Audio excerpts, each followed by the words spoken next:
Class में बात करेंगे क्लास 10 के चैप्टर 10, जिस चैप्टर का नाम है नेताजी का चश्मा। चैप्टर का नाम क्या है? नेताजी का चश्मा। और इसके जो लेखक हैं, इसके लेखक का नाम क्या है? स्वयं प्रकाश। इस लेखक के नाम क्या है? स्वयं प्रकाश। और सबसे पहले हम लोग इसके परिचय के बारे में जान लेते हैं कि स्वयं प्रकाश का जन्म कहाँ हुआ था, कब हुआ था। तो स्वयं प्रकाश का जन्म 1947 में कब हुआ था? 1947 में हुआ था। कहाँ हुआ था? तो इंदौर में हुआ था। कहाँ हुआ था? इंदौर में हुआ था। इंदौर कहाँ है? मध्य प्रदेश में। कहाँ है? मध्य प्रदेश में। मैकेनिकल इंजीनियरिंग का पढ़ाई करके एक औद्योगिक परिस्थान नौकरी करने वाले स्वयं प्रकाश का बचपन में नौकरी का बड़ा हिस्सा राजस्थान में बीता। इन्होंने अपनी पढ़ाई किस विभाग से किया? मैकेनिकल इंजीनियरिंग से। किससे? मैकेनिकल इंजीनियरिंग से करने के बाद इन्होंने नौकरी करना शुरू किया। और इन्होंने नौकरी कहाँ कर रहे थे? राजस्थान में। ये नौकरी कहाँ कर रहे थे? राजस्थान में। फिलहाल स्वैच्छिक सेवानिवृत्ति के बाद वे भोपाल में रहते। और जब वो वहाँ से सेवानिवृत्त हो गए तो वह भोपाल चले गए थे और वसुधा पत्रिका के संपादन में जुड़े। और जब वो नौकरी खत्म करके भोपाल गए तो उन्होंने एक पत्रिका का संपादन किया, जिस पत्रिका का नाम था वसुधा। जिस पत्रिका का नाम क्या था? वसुधा। सबसे पहले स्वयं प्रकाश जी का जन्म कब हुआ था? 1947। कब हुआ था? 1947। कहाँ हुआ था? इंदौर में हुआ था। कहाँ हुआ था? इंदौर में। इंदौर कहाँ पड़ता है? मध्य प्रदेश में। ठीक है। फिर एक पास पूछे कि वसुधा पत्रिका का संपादन किसने किया? तो स्वयं प्रकाश ने। किसने किया? स्वयं प्रकाश ने।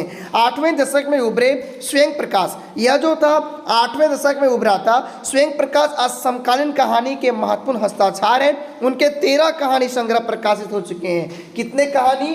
13 कहानी। कितने कहानी? पहला है सूरज कब निकलेगा, आएंगे अच्छे दिन भी, आदमी जात का आदमी और संधान उल्लेखनीय है। उनके बीच में विनय और ईंधन उपन्यास चर्चित है। प्रश्न पूछेगा कि सूरज कब निकलेगा किसकी रचना है? तो स्वयं प्रकाश जी का। किसकी रचना है? स्वयं प्रकाश जी का। उन्हें पहले सम्मान बनमाल पुरस्कार, उन्हें बनमाली पुरस्कार, राजस्थान साहित्य अकादमी पुरस्कार आदि पुरस्कारों से पुरस्कृत किया जा चुका है। मध्यवर्गीय जीवन के कुशल चित्रित प्रकाश की कहानियों में वर्ग शोषण के विरुद्ध चेतना है, तो सामाजिक जीवन में जाति, संप्रदाय और लिंग के आधार पर हो रहे भेदभाव के खिलाफ प्रतिपाद का स्वर भी है। रोचक किस गोई शैली में लिखी गई उनकी वाचिका परंपरा को समृद्ध करती है। अब चलिए हम लोग आगे पढ़ेंगे वो नेताजी का चश्मा। आगे चैप्टर में क्या है? नेताजी का पढ़ेंगे कि एक बूढ़ा है, उसमें देशभक्ति किस प्रकार कुट-कुट कर भरी है, उसी के बारे में देखना है। ठीक है। और यह चैप्टर बहुत ही इंपॉर्टेंट है। इसमें एक अच्छा एग्जाम में अच्छा प्रश्न पूछा जाता है। तो दिया है कि हवलदार साहब को हर 15वें दिन कंपनी के काम के सिलसिले से उस कस्बे से गुजरना पड़ता था। जो हवलदार साहब था उसको हर 15वें दिन में, कितने दिन में? हर 15वें दिन में कंपनी के काम के सिलसिले से एक कस्बे से गुजरना पड़ता था। कस्बे का मतलब छोटा शहर। कस्बे का मतलब छोटा शहर। कस्बा बहुत बड़ा नहीं था जिसे पक्का मकान कहा जा सके, वैसे कुछ ही मकान, और जिसे बाजार कहा जा सके वैसा एक बाजार था। वह जो कस्बा था, कस्बा बहुत बड़ा नहीं था, वहाँ एक छोटा सा बाजार था और कुछ पक्के घर थे। और कुछ क्या थे? पक्के घर थे। कस्बे में एक लड़के का स्कूल एवं लड़कियों का स्कूल एवं सीमेंट का छोटा सा कारखाना, 2 ओपन एयर सिनेमा घर और एक ठो नगर पालिका भी थी। उस रास्ते में क्या था? एक लड़के का स्कूल था, एक लड़कियों का स्कूल था, एक छोटा सा सीमेंट के कारखाने थे, और क्या थे? 2 ओपन एयर सिनेमा घर थे और एक ठो नगर पालिका भी थी। नगर पालिका थी तो कुछ ना कुछ करते भी रहती थी। अगर वहाँ नगर पालिका थी तो कुछ ना कुछ अपना काम करते रहती थी। नगर पालिका का मुख्य कार्य होता है सड़क की सुरक्षा करना, साफ सफाई पर ध्यान देना। ठीक है। तो जब वहाँ नगर पालिका थी तो कुछ ना कुछ क्या करती थी? करते रहती थी। कभी कोई सड़क पक्की करवा दी, कभी कुछ पेशाब घर बनवा दिए, कभी कबूतरों की छतरी बनवा दी, तो कभी कभी सम्मेलन करवा दिया। जब वहाँ नगर पालिका थी तो कभी कुछ ना कुछ वह करते रहती थी। कभी सड़क बनवा देती थी, कभी साफ सफाई करवा देती थी, कभी कबूतरों के लिए छतरी बनवा देती थी, तो कभी कभी सम्मेलन करवा देते थे। फिर आगे कि इसी नगर पालिका के किसी उत्साही बोर्ड को, इसी नगर पालिका के किसी उत्साही बोर्ड या प्रशासनिक अधिकारी ने एक बार शहर के बाजार के मुख्य चौराहे पर नेताजी सुभाष चंद्र बोस का एक संगमरमर की प्रतिमा लगा दी। यही नगर पालिका ने क्या किया, उस कस्बे के चौराहे पर, उस कस्बे के चौराहे पर नेताजी सुभाष चंद्र बोस की एक मूर्ति बना दी। किसकी मूर्ति बना दी? सुभाष चंद्र बोस की। कौन थे?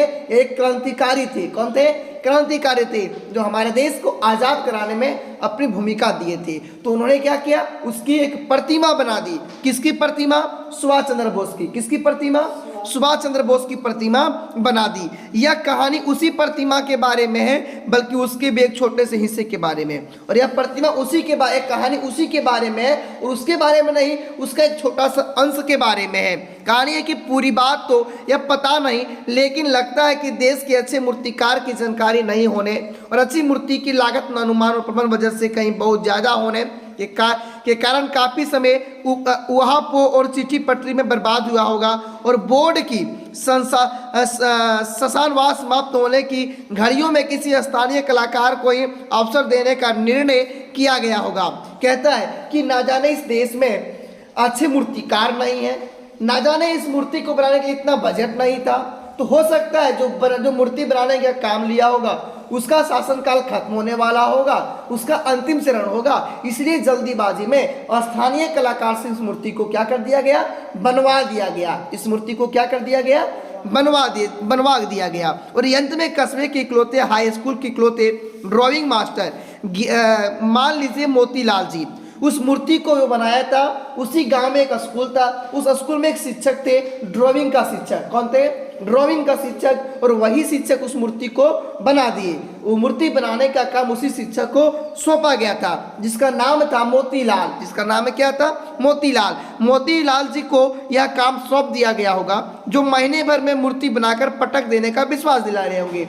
और जब वह काम मोतीलाल जी को, उस शिक्षक को, ड्राइंग वाले शिक्षक को दिया गया, तो उन्होंने लगता है कि दावा किया होगा कि हम 1 महीने में इस मूर्ति को क्या कर देंगे? बना देंगे। 1 महीने में इस मूर्ति को क्या कर देंगे? बना देंगे। किसने दावा किया होगा? मोतीलाल नेहरू ने। मोतीलाल नेहरू कौन थे? उसी कस्बे के स्कूल के एक ड्राइंग शिक्षक थे। ठीक है, आगे जैसा कि कहा जा चुका है कि मूर्ति संगमरमर की थी। मूर्ति किसकी थी? संगमरमर की थी। मूर्ति किसकी थी? संगमरमर की थी। टोपी की नोक से कोट के दूसरे बटन तक कोई 2 फुट ऊंची, टोपी के नोक से शर्ट के जो शर्ट होता है ना, टोपी के नोक से शर्ट के दूसरे, टोपी के नोक से कोट के दूसरे बटन तक कोई 2 फुट ऊंची थी। कितनी फुट? 2 फीट ऊंची थी, जिसे कहते हैं बस्ट। जिसे क्या कहते हैं? बस्ट कहते हैं। और सुंदर थी। नेताजी सुंदर लग रहे थे। कुछ मासूम और कमीशन फौजी वर्दी में। किस वर्दी में थे? फौजी वर्दी में थे। मूर्ति को देखते ही दिल्ली चलो और तुम मुझे खून दो वगैरह वगैरह आज आने लगते थे। जैसे कोई व्यक्ति उस मूर्ति को देखता था, उसके द्वारा दिए गए कथन, उसके द्वारा दिए गए नारे याद आने लगते थे। जैसे दिल्ली चलो का नारा किसने दिया था? सुभाष चंद्र बोस ने। किसने दिया था? सुभाष चंद्र बोस ने। तुम मुझे खून दो मैं तुझे आज़ादी दूंगा का नारा किसने दिया था? सुभाष चंद्र बोस ने। तो जब भी कोई व्यक्ति उस मूर्ति को देखता था, तो उसके द्वारा दिए गए नारे आज आने लगते थे।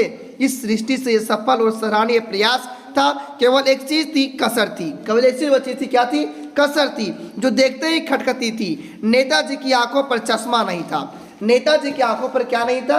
चश्मा नहीं था, जो सबके मन में थोड़ा सा दुख पहुंचता था कि आखिर इस मूर्ति में चश्मा क्यों नहीं है। यान चश्मा तो था, उसमें चश्मा लगा हुआ था, लेकिन वास्तविक चश्मा नहीं था। जिस प्रकार की मूर्ति बनाई गई थी, उस लायक उसमें चश्मा नहीं पहनाई गई थी। चश्मा किस प्रकार का था देखते हैं कि, लेकिन संगमरमर का नहीं था। मूर्ति संगमरमर का था, लेकिन चश्मा ओरिजिनल था। मूर्ति संगमरमर पत्थर से बनाई गई थी, लेकिन चश्मा किससे थी?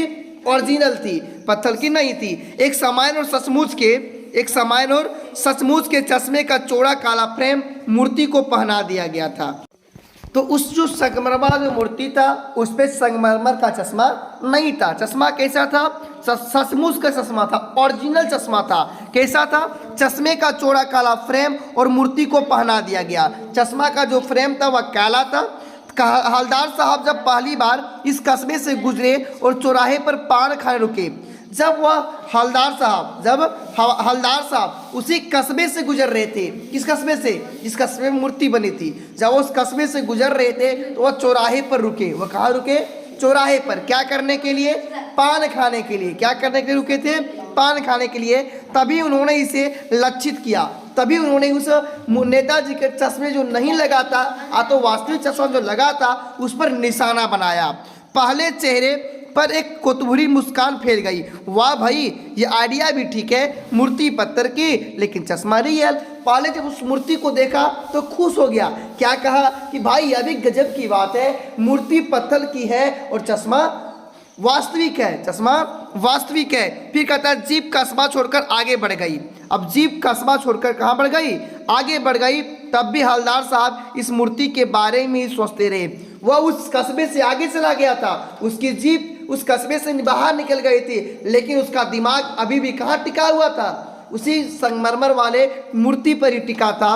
और अंत में इस निष्कर्ष पर पहुंचे कि कुल मिलाकर कस्बे के नागरिक का यह प्रयास सराहनीय कहा जाना चाहिए। अंत में कहा कि चलो यह उस गांव वालों के लिए अच्छी बात है, हो सकता है मूर्तिकार ने चश्मा लगाना भूल गया हो या तो उसकी चश्मा कोई चोरी कर लिया होगा, इसलिए गांव वालों ने उसके आंखों पर वास्तविक चश्मा ही लगा दिया। फिर कि महत्व मूर्ति के रंग रूप या कद का नहीं, कहता महत्व उस मूर्ति के रंग रूप कद का नहीं है, उस भावना का है, वरना तो देशभक्ति भी आजकल मजाक की चीज नहीं होती जा रही है। कहता है उसके रूप कैसा है, उसका आकार कैसा है और मूर्ति कैसी बनी है, यह मायने नहीं रखती है। तो मायने यह रखती है कि देशभक्ति भी आजकल मजाक की चीज होती जा रही, कि लोग आजकल देशभक्ति को क्या बना दे रहा है? मजाक बना दे रही है। क्या बना दे रही है? मजाक बना दे रही है। फिर आगे कहता है दूसरी बार जब हवलदार साहब उधर से गुजरे तो उन्हें मूर्ति में कुछ अंतर दिखाई दिया। जब दूसरी बार उस कस्बे से वह गुजर रहे थे तो उन्होंने जब मूर्ति को देखा तो उस मूर्ति पर उन्हें कुछ अंतर दिखाई दिया। तो उन्हें कुछ क्या दिखाई दिया? अंतर दिखाई दिया। क्या अंतर दिखाई दिया होगा? वही चश्मा बदल गया होगा, ठीक है ना? दिखाई दिया। ध्यान से देखा तो पाया कि चश्मा दूसरा है। जब ध्यान से देखा तो क्या पाया कि सुभाष चंद्र बोस के आंखों पर जो चश्मा है वह कौन सा चश्मा है? इस बार दूसरी चश्मा है। पहले मोटे फ्रेम वाला चौकोर चश्मा था। पहले क्या था? मोटे फ्रेम वाला चौकोर चश्मा था। ये अब तार के फ्रेम वाला गोल चश्मा है। अब कैसा था? तार फ्रेम वाला गोल चश्मा था। हवलदार साहब का कौतूहल और बढ़ा। अब वो और भी अंदर अंदर खुश होने लगा। वाह भाई, क्या आइडिया है, मूर्ति कपड़े नहीं बदल सकती लेकिन चश्मा तो बदल ही सकती है। क्या कहा कि क्या आइडिया है, यह पत्थर का मूर्ति है, अपना कपड़ा नहीं बदल सकता है लेकिन चश्मे तो बदल सकता है। तीसरी बार फिर नया चश्मा था। जब तीसरी बार उसका से गुजरा हवलदार साहब तो फिर नया चश्मा देखा। हवलदार साहब की आदत पड़ गई। हवलदार साहब की क्या पड़ गई? आदत पड़ गई। हर बार कस्बे से गुजरते समय चौराहे पर रुकना उसका आदत बन गया। जब भी उस कस्बे से गुजरता था वो चौराहे पर जरूर रुकता था। पान खाना और मूर्ति को ध्यान से देखना। क्या करना? पान खाना और उस मूर्ति को ध्यान से देखना। एक बार जब कौतूहल दुर्मरणीय हो उठी तो पान वाले से ही पूछ लिया, क्यों भाई, यह तुम्हारे नेताजी का चश्मा हर बार बदल के जाता? एक दिन उसे रहा नहीं गया और जहां पान खा रहा था पान वाले भाई से यानी पान वाले दुकानदार से उन्होंने प्रश्न कर दिया कि वाह भाई, क्या बात है, जो तुम्हारे नेताजी हैं उसका चश्मा रोज कैसे बदल जाता है? तुम्हारे नेताजी का चश्मा रोज कैसे बदल जाता है? फिर आगे कि पान वाले ने खुद के मुंह में पान ठुसा हुआ था। जो पान बेच रहा था वह मुंह में पान ठुस रखा था। मुंह में क्या ठुस रखा था? पान ठुस रखा था। वह एक यहाँ से प्रश्न पूछता है, यहाँ से प्रश्न पूछेगा, इसलिए ध्यान सुनना। पान वाले ने अपने मुंह में क्या ठुस रखा था? पान ठुस रखा था। वह एक काला मोटा और खुशमिजाज आदमी था। कैसा था? काला था, मोटा था और खुश मिजाज था। हवलदार साहब का प्रश्न सुनकर वह आंखों ही आंखों में हंसा। उनका जब प्रश्न सुना तो उनके आंखों देखकर वह लगा कि वह अंदर ही अंदर क्या कर रहा है? हंस रहा है। उसकी तौंद थिरकी थी। जो तौंद था, पेट था, वह बड़ी थी, वह हिलने लगा। पीछे मुड़कर उसने दुकान के नीचे पान थूका और अपनी लाल काली बतीसी। जब कोई व्यक्ति अत्यधिक पान खाता है ना तो उसका दांत लाल और काला हो जाता है। वही कहता है कि उसने अपनी लाल काली बतीसी दिखाकर, लाल काली बतीसी का मतलब दांत दिखाकर बोला कैप्टन चश्मे वाला करता है। क्या बोला कि कैप्टन चश्मे वाला करता है। कौन करता है? कैप्टन चश्मे वाला। अब भाई कैप्टन चश्मे वाला कौन है? तो कैप्टन चश्मे वाला चश्मा एक चश्मे वाला है जो फेरी, चश्मे का फेरी करता है। किसका फेरी करता है? चश्मे का फेरी करता है। आगे दिया है कि क्या करता है। फिर हवलदार साहब ने पूछा कि क्या करता है चश्मे वाला। हवलदार साहब कुछ समझ नहीं पाए, चश्मा चेंज कर देता है। पान वाले ने समझाया। क्या कहा कि एक चश्मे वाला है वह आता है और इस मूर्ति का चश्मा क्या कर देता है? चेंज कर देता है। क्या मतलब, क्यों चेंज कर देता है? हवलदार साहब यह भी नहीं समझ सका। हवलदार साहब यह अभी तक नहीं समझ पाया कि आखिरकार इस पत्थर वाले मूर्ति की चश्मा क्यों चेंज कर दी जाती है। कोई गिरा के आ गया समझा, उसको चौड़े चौखड़ चाहिए तो कैप्टन किधर से लाएगा। कहता है मान लो जो चश्मा नेताजी को पहना दिया गया है मोटा फ्रेम वाला है, अगर कोई ग्राहक उस चश्मे को लेने आया, बेचारे के पास एक ही चश्मा रहता है तो क्या करता है, और ग्राहक को वही चश्मा पसंद आ गया तो नेताजी वह चश्मा निकाल कर उसे दे देता है और पुनः वहाँ दूसरा चश्मा पहना देता है। फिर आगे कहता है तो उसको मूर्ति वाला दे दिया, उत्तर दूसरा बिठा दिया। अब कहता है यह हवलदार साहब को बात कुछ समझ नहीं आई। अब हवलदार साहब को कुछ बात समझ नहीं आई। एक चश्मे वाला है जिसका नाम कैप्टन है। कहता एक चश्मे वाला है जिसका नाम क्या है? कैप्टन है। उसे नेताजी की बगैर चश्मे वाली मूर्ति बुरी लगती है। कहता है उसको बिना चश्मा का नेताजी क्या लगता है? अच्छी नहीं लगती है, बुरी लगती है, बल्कि याहत करती है मानो चश्मे के बगैर नेताजी को असुविधा हो रही हो। इसलिए वह अपनी छोटी सी दुकान में वो प्रबंध गिने चुने फ्रेमों में से एक नेताजी की मूर्ति पर फिट कर देता है। लेकिन जब कोई ग्राहक आता है तो उसे वैसे ही फ्रेम की दरकार होती है जैसे मूर्ति पर लगा है। कहता है कि मानो नेताजी बिना चश्मे में अच्छे नहीं लगते हैं, तो उस चश्मे वाले को देखने में अच्छा नहीं लगता होगा, इसलिए चश्मे वाले ने हर दिन नेताजी के आंखों में नए नए चश्मे लगाता है। बेचारे के पास चश्मा उतना आती उपलब्ध नहीं रहता है। अब वो जो चश्मा वह नेताजी की आंखों पर लगाता है, अगर ग्राहक को वह चश्मा पसंद आ गया तो वही चश्मा उतार कर ग्राहक को दे देता है और वह पुनः दूसरी चश्मा नेताजी की आंखों पर लगा देते हैं। कौन लगाता है? चश्मे वाला। कौन लगाता है? चश्मे वाला। अगला दिया है कि चश्मे वाला कौन? चश्मे वाला मूर्ति पर लगा फ्रेम संभवतः नेताजी से क्षमा मांगते हुए लाकर ग्राहक को दे देता है और बाद में नेताजी को दूसरा फ्रेम लौटा देता है। कहता है कि वह जाता है, नेताजी से पहले क्षमा मांगता है, फिर उस चश्मे को खोलकर ग्राहक को दे देता है और पुनः दूसरी चश्मा पहना दिया जाता है। वाह भाई, खूब क्या आइडिया। कहता वाह क्या कितना अच्छा आइडिया है। लेकिन भाई एक बात अभी भी समझ नहीं आई। हवलदार साहब ने पान वाले से फिर पूछा। हवलदार साहब ने पान वाले से पूछा कि भाई अभी तक हमको एक बात समझ में नहीं आई है, नेताजी का ओरिजिनल चश्मा कहाँ गया? कहता है कि नेताजी का जो ओरिजिनल चश्मा था, संगमरमर का जो चश्मा था, वह कहाँ गया? किसने पूछा? हवलदार साहब ने। किससे पूछा? पान वालों से। किससे पूछा? पान वाला दूसरा पान मुंह में ठूस चुका था। तब तक पान वाला दूसरा पान मुंह में ठूस चुका था। दोपहर का समय था। कौन सा समय था? दोपहर का समय था। दुकान पर भीड़ भाड़ अधिक नहीं थी। दोपहर के समय में दुकान पर अधिक भीड़ भाड़ नहीं रहती है। वह फिर आंखों में हंसा, फिर आंख में देखा और हंसा। फिर क्या? उसकी तौंद थिरकी। उसकी तौंद क्या हुई? तौंद मतलब पेट। जब हंसता तो पेट हिलता है कि नहीं हिलता? इसका पेट बड़ा है तो उसी प्रकार उसका वही कहता है कि उसकी तौंद थिरकी। कत्थे की डंडी फेंक। कत्थे मतलब चुन्ना। जब देखना व्यक्ति जब पान खाता ना तो चुन्ना चाटता है, वही कहता है कि कत्थे की डंडी फेंक। पीछे मुड़कर उसने नीचे पिक थूकी, यानी पान थूका। मुस्कुराता हुआ बोला मास्टर बनना भूल गया। कहता मास्टर बनाना क्या हो गया था? भूल गया था। मास्टर बनाना भूल गया था। फिर आगे कहता है कि पान वाले के लिए यह एक मजेदार बात थी, लेकिन हवलदार साहब के लिए चकित और द्रवित करने वाली। मास्टर साहब जो चश्मा बनाना भूल गया था, यह बात पान वाले के लिए मजेदार थी, हंसी मजाक करने के लायक थी, लेकिन हवलदार साहब के लिए यह एक आश्चर्यचकित वाली बात थी। आनी वह ठीक ही सोच रहे थे। मूर्ति के नीचे लिखा मूर्तिकार मास्टर मोतीलाल वाकई कस्बे का अध्यापक था। बेचारे ने महीने भर से में मूर्ति बनाकर पटक देने का वादा कर दिया होगा, बना भी ली होगी, लेकिन पत्थर में पारदर्शी चश्मा कैसे बनाया जाए, कांच वाला या तय नहीं कर पाया होगा। कहता बेचारे मोतीलाल जो था 1 महीने में उस मूर्ति को बना दिया होगा, लेकिन उसे यह पता नहीं होगा कि अब इसमें शीशा वाला चश्मा लगाए या फिर संगमरमर का जो पत्थर का चश्मा लगाए तो उसको पारदर्शी कैसे बनाएंगे। या कोशिश की होगी, या तो फिर कोशिश की होगी और यह सफल रहा होगा, लेकिन बना नहीं पाया होगा, या बनाते बनाते कुछ और बारीकी के चक्कर में चश्मा टूट गया होगा। या तो बनाने का प्रयास किया होगा लेकिन टूट गया होगा, या पत्थर का चश्मा अलग से बनाकर फिट किया होगा, या तो चश्मा बनाकर फिट किया होगा और वह निकल गया होगा। और वह क्या हो गया होगा? निकल गया होगा।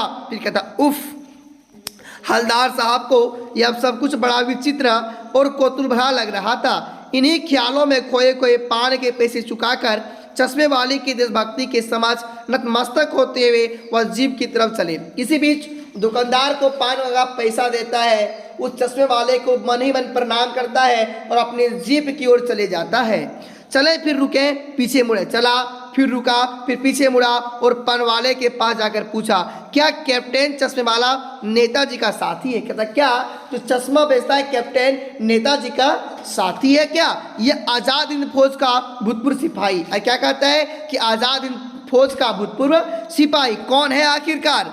पान वाला नया पान खा रहा था। तब तक पान वाला क्या कर रहा था? तीसरा नहीं चौथा पान खा रहा था, नया पान खा रहा था। पान पकड़े अपने हाथ को मुंह से 1.5 इंच दूर रोककर उसने हवलदार साहब को ध्यान से देखा, फिर अपनी लाल काली बत्ती से दिखाई और मुस्कुरा कर बोला, नहीं साहब, वो लंगड़ा क्या जाएगा फौज में? क्या कहता है? यहाँ से प्रश्न पूछेगा। कहता है वह लंगड़ा क्या जाएगा फौज में? पागल है पागल। क्या कहता है? वह लंगड़ा क्या जाएगा फौज में? पागल है पागल। कौन कहता है? पान वाले। किससे? हवलदार साहब से। किससे? हवलदार साहब से। वो देखो वो या रहा है, आप उसी से बात कर लो, फोटो वोटो खिंचवा दो उसका कहीं। कहता देखो वो लंगड़ा आ रहा है, उसी से पूछ लो, उसका फोटो कहीं कहीं छपवा दो। फिर आगे कहता है हवलदार साहब को पान वाले द्वारा एक देशभक्त का इस तरह मजाक उड़ाया जाना ये अच्छा नहीं लगा। एक देशभक्त का पान वालों के द्वारा इस प्रकार मजाक उड़ाया जाना इसको हवलदार साहब को अच्छा नहीं लगा। मुड़कर देखा तो अवाक रह गए, मुड़कर देखा तो आश्चर्यचकित रह गए। एक बेहद बूढ़ा मरिया सा लंगड़ा आदमी, सिर पर गांधी टोपी, बेचारा बूढ़ा था, लंगड़ा था, माथे पर गांधी टोपी थी और आंखों पर काला चश्मा लगाए, एक हाथ में एक छोटी सी संदकुंची और दूसरे हाथ में एक बांस पर टंगे बहुत से चश्मे लिए अभी अभी एक गली से निकल रहा था। और अब वह एक बंद दुकान के सहारे अपना बांस टिका रहा था, तो इस बेचारे की दुकान भी नहीं। कहता है बेचारे के पास अपनी दुकान भी नहीं है, फेरी लगाता है। क्या करता है?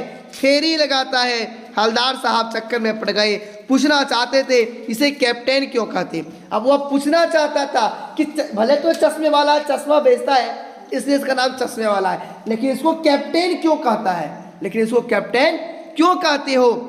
क्या यही इसका वास्तविक नाम है? लेकिन पाल वाले ने साफ बता दिया था कि अब वह इस बारे में और बात करने को तैयार नहीं है। ड्राइवर भी बेचैन हो रहा था, काम भी था। हवलदार साहब जीप में बैठकर चले गए। अब हवलदार साहब जीप में बैठकर क्या हो गए? चले गए। 2 साल तक हवलदार साहब अपने काम के सिलसिले में उस कस्बे से गुजरते रहे। कितने साल तक? 2 साल तक। कितने साल तक? 2 साल तक उस कस्बे से गुजरते रहे और नेताजी की मूर्ति में बदलते हुए चश्मे को देखते रहे। ये देखो इसी प्रकार का फिगर है, ठीक है। मान लो वह कौन है? चश्मे वाला है। यह सुभाष चंद्र जी का फोटो है, मूर्ति है, देखो चश्मे लगा रहा है, ये फेरी वाले का चश्मा है, ठीक है।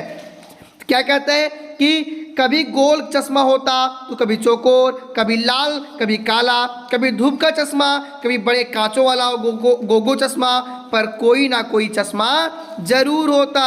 पर कोई ना कोई चश्मा क्या होता? जरूर होता। यात्रा में हवलदार साहब को कौतुक और प्रफुल्लता के कुछ क्षण देने के लिए फिर एक बार ऐसा हुआ कि मूर्ति के चेहरे पर कोई भी कैसा भी चश्मा नहीं था। एक बार 2 वर्षों के अंतराल में गुजर रहा था तो उसके आंखों पर रंग बिरंगे के चश्मा देख रहे थे, लेकिन एक दिन ऐसा था कि इस मूर्ति पर किसी प्रकार का कोई चश्मा नहीं था। उस दिन पान की दुकान भी बंद थी, उस दिन पान की दुकान भी बंद थी। चौराहे की अधिकांश दुकानें बंद थी, चौराहे की अधिकांश दुकानें क्या थी? बंद थी। अगली बार भी मूर्ति की आंखों पर चश्मा नहीं था, अगली बार भी मूर्ति की आंखों पर चश्मा नहीं था। हवलदार साहब ने पान खाया, फिर जब दूसरी दिन गुजरा तो देखा कि नेताजी की आंखों पर चश्मा नहीं है। वह रुका, पहले पान खाया और धीरे से पान वाले से पूछा, क्यों भाई, क्या बात है, आज तुम्हारे नेताजी की आंखों पर चश्मा नहीं है? पान वाला उदास हो गया, उसने पीछे मुड़कर मुंह का पान नीचे झुका और सिर झुकाकर अपनी धोती के सिरे से आंखें पोंछता हुआ बोला। जब यह बात पूछा कि आपके नेताजी की आंखों पर चश्मा क्यों नहीं है, बेचारा उदास हो गया। कौन? पान वाले। पहले अपना पान थूकता है और तब तक उसके आंखों में आंसू आ जाती है। वह पहले अपने धोती से आंसू पोंछता है और कहता क्या है कि साहब कैप्टन मर गया। क्या कहता है कि साहब कैप्टन मर गया। कैप्टन कौन था? चश्मे वाला। कैप्टन कौन था? तो क्या कहता है कि साहब कैप्टन मर गया, और कुछ नहीं पूछ पाए हवलदार साहब। इसके बाद हवलदार साहब कुछ भी नहीं पूछ पाया, हवलदार साहब कुछ भी नहीं पूछ पाया। कुछ पल चुपचाप खड़े रहे, फिर पान के पैसे चुकाकर जीप में आप बैठे और रवाना हो गए। बार बार सोचते क्या होगा उस कौम का जो अपने देश की खातिर घर गृहस्थी जवानी जिंदगी सब कुछ होम देने वाले पर भी हंसती है। क्या होगा उसका जो देशभक्ति पर हंसता है और अपने के लिए बिकने को मौके ढूंढती है। दुखी हो गए। 15 दिन बाद फिर उसी कस्बे से गुजरे। फिर कितने दिन के बाद? 15 दिन के बाद हवलदार साहब उसी कस्बे से गुजरे। कस्बे में गुजरने से पहले एक ख्याल आया। जब वह कस्बे में घुसने वाला था उसके दिमाग में एक ख्याल आया। क्या ख्याल आया? कि कस्बे की हृदय स्थली में सुभाष की प्रतिमा अवश्य प्रतिस्थापित होगी, लेकिन सुभाष की आंखों पर चश्मा नहीं होगा। क्या कहा? उस गांव में चश्मा मूर्ति तो बना होगा, लेकिन मूर्ति की आंखों पर क्या नहीं होगा? चश्मा नहीं होगा, क्योंकि मास्टर बनाना भूल गया, क्योंकि मास्टर बनाना भूल गया। और कैप्टन क्या हो गया? मर गया। सोचा आज वहाँ रुकेंगे नहीं। क्या सोचा?